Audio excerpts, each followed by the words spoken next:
You're with us here this Thursday morning on a fresh new edition of Trading Hour. Welcome to the show. I'm Prashant Nair. With me today, my colleague Surabhi Upadhyay. The market is down and out, and that's not very difficult to see the reasons why. It's essentially a bunch of problems in the financial services space, banks, NBFCs, and essentially the entire financial services space, which is reeling under a lot of pressure. So, from stocks like Yes Bank to IndusInd Bank to this yo-yoing that we are seeing in Indiabulls Housing to DHFL, the problems are swirling once again and pretty hard for a lot of these companies out there. We'll sort of take you through individually what is new, what is causing a fresh 9% push down on Yes Bank or a 5% cut on IndusInd, etc. individually in a bit. But I think that is, to my mind, the biggest reason why you're seeing this kind of pressure. You throw in the other elements, which is, poor growth and earnings generally being tepid and no real excitement on the global front. And I think you've got a perfect recipe for a market which is, I guess, set for some more pullback, something that we've been highlighting now for the last couple of days. So, good morning. Good morning, Prashant. I think you really summed it up. The problem is that we are only getting bad news, no good news these days, whether it's individual corporate entities, whether it's an airline, even the slight bit of good news in terms of macro data last evening, that's been completely ignored by the market, the IIP print moving higher. But in any case, just some more stocks on the radar. Jet Airways, just to place on record, is down about 22% right now. Prashant already spoke about a couple of the financials. So these are the stocks that are catching the headlines. DHFL is down about 9% as we speak. Yes, of course, is also down 9%. So individual sort of accidents which are lending an overall somber mood to this morning. On that note, let's bring in Sudharshan Sukhani and get a technical check going on this market.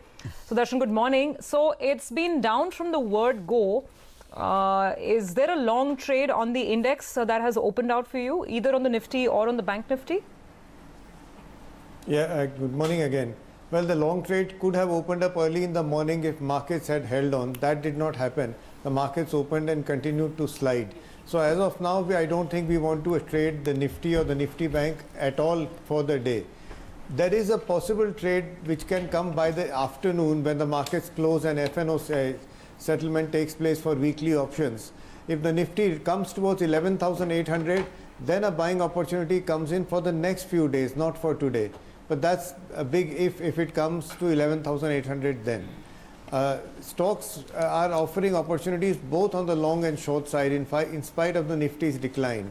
So the infrastructure is a place where traders must be on the long side, remain there. L&T is a buying opportunity for the day. Siemens is a buying opportunity. Both stocks had very mild corrections and they are now recovering from those mild corrections. CEAT from the tire space is a short sell. Actually, whether it is CEAT or Apollo Tyres or Balkrishna Industries, all of them are short sells. But right now, I'm talking about CEAT. So consider buying the Nifty if it dips towards 11,800. Go for infrastructure long positions and sell tire stocks. Okay, so target about 910 on CEAT. We've got some questions coming in from viewers. Shubham is holding some shares of Future Consumer. His cost is 40 rupees and he basically wants a medium to longer term view on Future Consumer. What would you tell him, Sudarshan? I would tell the investor to stay invested. Markets go into a range. Good stocks also do that. So we can't become impatient. Now, Future Consumer is doing nothing for many weeks and months. That's okay. That happens to the best of stocks. This is a good chart. The chances are that whenever it breaks out in the next 2 years, you should see a target of 65 at the least. So stay there, be patient. Patience is rewarded for investors at least.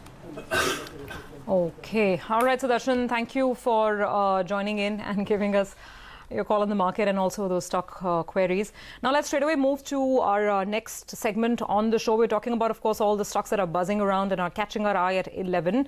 Our team is standing by with the top buzzers of the hour, and these include NMDC, IndusInd Bank, Yes Bank, CEAT and Jet. First of all, let's go across to Nigel and find out what's pushing NMDC today. Nigel? Well, in terms of NMDC, not good news at all coming in for the company. The stock is down in today's trading session. That's because nearly around 70% of their total production has been shut down. All operations in Chhattisgarh have been shut down, and that clearly is negative. Remember, if you're looking at the sales breakup for FY19 itself, Chhattisgarh contributed nearly around 70% of the total sales, while Karnataka contributed roughly around 30% approximately. Keep in mind, out of that 30%, the Donamalai mines in Karnataka, they have been shut down ever since November 2018 itself. Now, what is the issue out here? There was this particular deposit 13, that was allotted to NCL. NCL is a JV between NMDC and the Chhattisgarh government out there. So this deposit 13 that's located at Kirandul, there has been objections in the last few months odd. Now, to give you just the timeline, this NCL JV was formed in 2008. They got an environment clearance for this particular mine. That's the deposit 13 in 2015. And then they had launched a contract with regard to mining development in December 2018. Now, after that, there has been some protests, but now the tribals have come. They are not letting work to progress at this deposit 13. But that's not a worry because that's not operational, right? The problem is that they've gone ahead and they've disrupted the operational, operational mines as well. That's at Bacheli as well as Kirandul, and that is the big negative. So effectively, if you're talking about NMDC and 70% of their production being there in Chhattisgarh, 30% being there in Karnataka, in the last couple of days, Chhattisgarh has been absolutely shut, and we know that part of Karnataka as well is shut. So clearly this is a negative. I understand that the Chhattisgarh government, the NMDC officials, they're trying to make sense with the tribals that this is only a mining development contract and they're not allocating the mine to the Adani group. But let's see if there is a breakthrough out there. For the time being, the stock under pressure. Okay, Nigel, thank you very much. I mean, so this would mean loss of volumes for NMDC, but this also in a way puts pressure with that much iron ore out of the market. Would probably put pressure on iron ore prices themselves higher, and that is not good news for steel companies, etc. And I guess we can't really take it very lightly, and I don't want to draw parallels, but it does take me way back to 2007 and 8, the Nyamagiri issue that hit Vedanta. And that point in time, we're talking about a bauxite mine, and things actually went the tribal's way. NMDC is a government entity, so therefore it should have that much more muscle power to perhaps get a resolution through. But as Nigel explained, right now this is really weighing heavily on the stock. Thank you for that, Nigel. Okay, let's move now to the banks, and there is heavy pressure on a lot of these names as well. In fact, two of the main ones that we are tracking today are Yes Bank as well as IndusInd Bank, and there is a note from UBS with sell calls on these names. Abhishek, what exactly is UBS saying? Well, Surbhi, UBS has downgraded IndusInd Bank to sell from neutral. They have cut the target price to 1400 versus 1700 earlier. Now, they maintain their sell rating on Yes Bank, but they have cut the target price to rupees 90 and versus rupees 170 earlier per share, that is. This is perhaps the lowest target price on street right now. So they favor Axis Bank and ICICI Bank. On the other hand, they have raised the credit cost estimates or provisions for NPA estimates by 50 basis points each for Yes Bank as well as IndusInd Bank.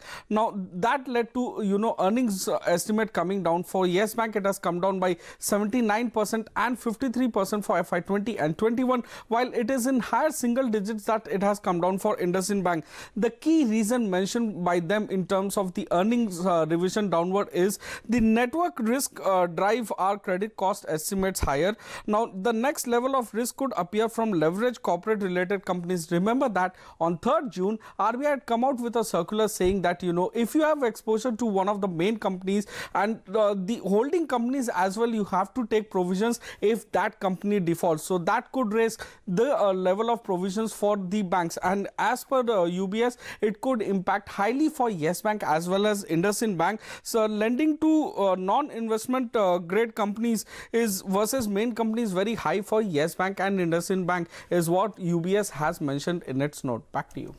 Okay, thanks very much for that, Abhishek. So the report putting some serious pressure on especially what's happening with Yes, and of course, IndusInd under pressure as well.